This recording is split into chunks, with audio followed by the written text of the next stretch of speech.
The text arrived just as I was pulling the turkey out of the oven. Don't bother visiting for Thanksgiving dinner. Amanda and her mom are the only family I need now. Stop sending money. We don't need your help anymore. I stared at my phone, the harsh words from my father blurring through my tears. My hands trembled as I set down the perfectly cooked turkey I prepared, hoping that maybe this year would be different. That maybe this year I could finally join them for a family holiday. My name is Sarah Mitchell, and at 32, I've spent the last 5 years secretly paying my father's medical bills after his heart surgery. Not that he knew. He thought his insurance had mysteriously covered everything. The truth was more complicated. I glanced at the latest hospital bill on my kitchen counter, $4,800 for his monthly medications and checkups. Money I'd been quietly paying since his first heart attack, coordinating with the hospital's billing department to keep my involvement hidden. My father thought his premium insurance was covering it all, never questioning why he didn't see the bills. The next text buzzed through. Amanda got straight A's this semester. That's what a real daughter looks like. Not someone who abandoned her family to move across the city. I hadn't abandoned anyone. I'd moved 30 minutes away to be closer to the hospital where I worked as a nurse. The same hospital that treated my dad. The same hospital where I'd arranged to have his bills sent directly to me. The irony wasn't lost on me. I'd chosen nursing because of him. Watching him struggle with heart problems after Mom died had inspired me to help others. Now I spent my days caring for patients while secretly ensuring my own father could afford his care. Another text, your stepmom says you make her uncomfortable anyway. Always hovering, trying to give advice about my health. I'm fine. Amanda takes better care of me than you ever did. Amanda, my 23-year-old stepsister who'd moved in 3 years ago when my father married her mother, Patricia. They dated for only 6 months before the wedding. Since then, my childhood home had become a shrine to Amanda's achievements, while my family photos mysteriously disappeared one by one. I sat down at my kitchen table, surrounded by the Thanksgiving dinner I cooked, hoping against hope that this year's invitation wouldn't be rescinded. The turkey was still warm, filling my apartment with the scent of herbs, Mom's old recipe. She taught me to cook before cancer took her when I was 16. Dad had been different after that, but never like this. Never cruel. And don't send any Christmas presents this year. Another text buzzed through. Patricia says it makes Amanda feel bad that you're always trying to buy our love. Buy their love. I opened my banking app, looking at the latest transaction. $4,800 to Metropolitan Hospital. The same payment I'd made every month for 5 years, totaling over $300,000. Money I'd never mentioned, never held over his head, never used to prove my love. My phone rang, the hospital's billing department. Ms. Mitchell, there's been an issue with the latest payment for your father's account. What's wrong? I asked, my heart racing. The payment went through yesterday. Yes, but it's been rejected, the billing coordinator explained. We received instructions that all payments must come directly from the patient from now on. Apparently, Mrs. Patricia Mitchell called to complain about unauthorized payments being made on her husband's behalf. My stomach dropped. Patricia had discovered my secret, but instead of being grateful, she turned it into another weapon. Your father's portion after standard insurance would be $4,800 monthly, the coordinator continued. Should I inform him of the payment schedule? I closed my eyes, thinking of the text messages, of Amanda's straight A's, of Patricia's discomfort, of my father's rejection. Yes, I said quietly. I think it's time he knew. We'll send him the full billing history as well, she added. Standard procedure when changing payment arrangements. The full history. 5 years of monthly payments. Every surgery, every medication, every follow-up appointment that I covered while they pretended I didn't care enough. My phone buzzed with one final text from my father. Have a nice life. Don't bother trying to be part of this family anymore. I looked at my empty dining room table, set for 4 people who would never arrive. At the turkey that would go uneaten.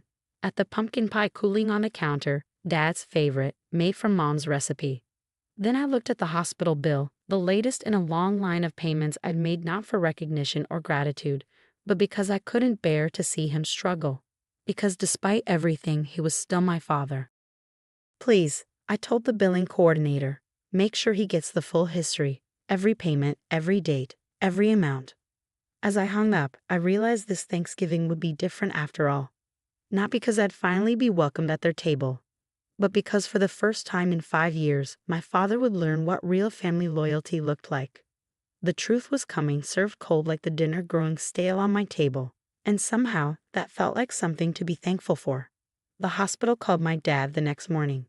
I was at work on an early shift, checking on patients, when my phone started buzzing again and again. First, 3 missed calls from Patricia, then a bunch of angry texts from Amanda, and finally a call from my dad. "What is this bill?" he asked, trying to stay calm but sounding worried. "The hospital says I owe $4,800 a month. That can't be right. My insurance covers everything." I stepped into the empty break room and took a deep breath. "No, Dad. I've been paying it. For the last 5 years." Silence. "What do you mean you've been paying it?" he asked. "Every bill. Every medication.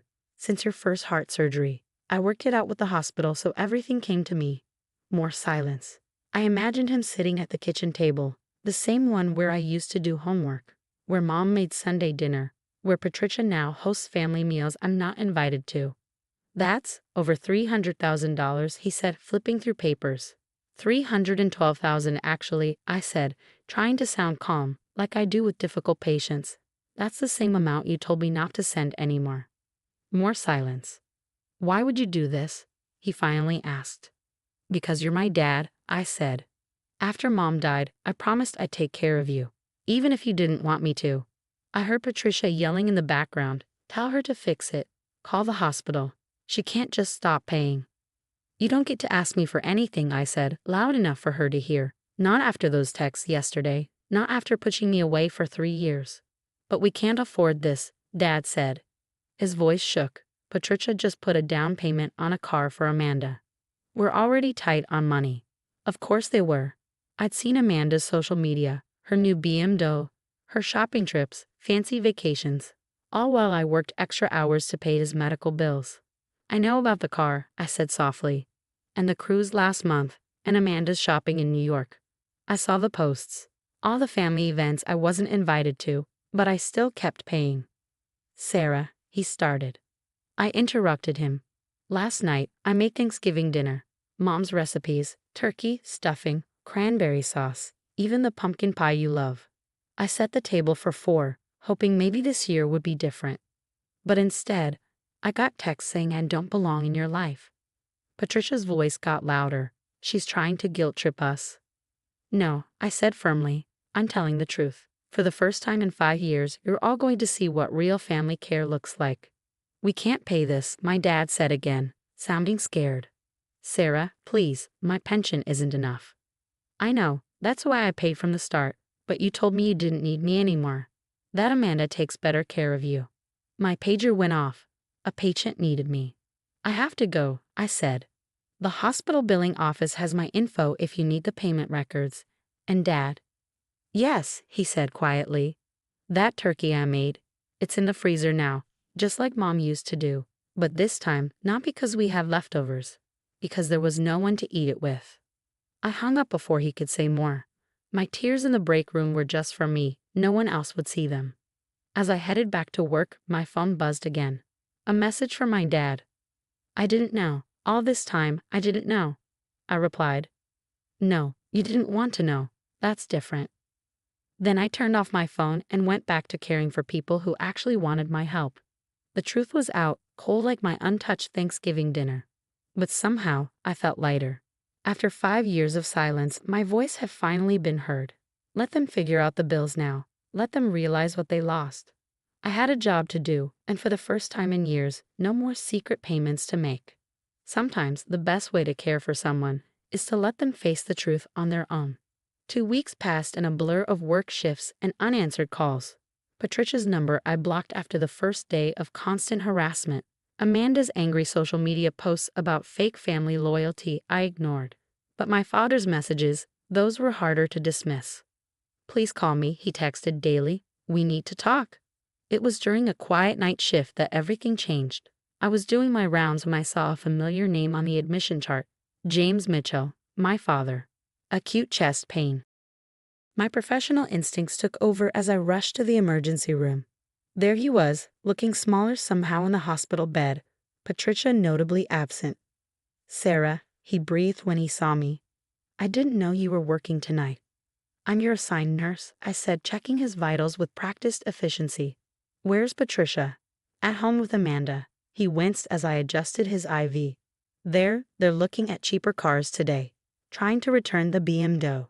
I nodded, keeping my face neutral as I recorded his blood pressure. "The doctor will be in soon. Try to rest." "Wait," he caught my hand. "Please, I've been trying to reach you." I gently removed my hand. "This isn't the time, Dad. You need to focus on your health right now." "No," he insisted, his voice stronger. "I've been foolish for too long. When I saw those payment records, Sarah, I had no idea. All these years you were taking care of me while I let them push you away." I continued my checks, professional mask firmly in place. "Your heart rate is elevated. You need to stay calm." "I found your mother's old recipe box," he continued. "Patricia had hidden it in the attic. And your childhood photos, they weren't lost. They were packed away because Patricia said they ruined the aesthetic of the house." My hand stilled on his chart. "I kicked them out," he said quietly. "Patricia and Amanda. The day after Thanksgiving. After I really looked at those hospital records, after I saw how much you'd sacrificed while they spent and spent. Dad, they've been living off your kindness while treating you like an outsider." "I was living off your kindness while forgetting what real family means." His eyes filled with tears. "Can you ever forgive me?" I looked at my father, really looked at him. Past the medical equipment, past the patient chart, past the years of hurt. I saw the man who'd once taught me to ride a bike, who'd supported my dream of becoming a nurse, who lost himself after Mom died. "It's not about forgiveness," I said finally. "It's about understanding what family really means. It's not about expensive cars or perfect holidays.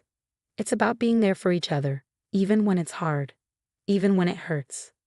"Like you were there for me," he whispered, "even when I didn't deserve it." "Get some rest," I said, adjusting his blanket. "We can talk more tomorrow." But before I could leave, he spoke again. "Sarah, that turkey you made for Thanksgiving, is it still in your freezer?" I nodded. Maybe when I'm better. We could have that dinner. Just us." For the first time in weeks, I felt myself smile. "I'd like that." 3 days later, I helped Dad settle back into his house. A house now peacefully free of Patricia and Amanda's presence. As I heated up the preserved Thanksgiving turkey and Mom's special sides, Dad placed her recipe box back in its rightful place in the kitchen. "You know," he said, watching me work, "your mother would be so proud of you. Not just for becoming a nurse, but for being a better person than I've been."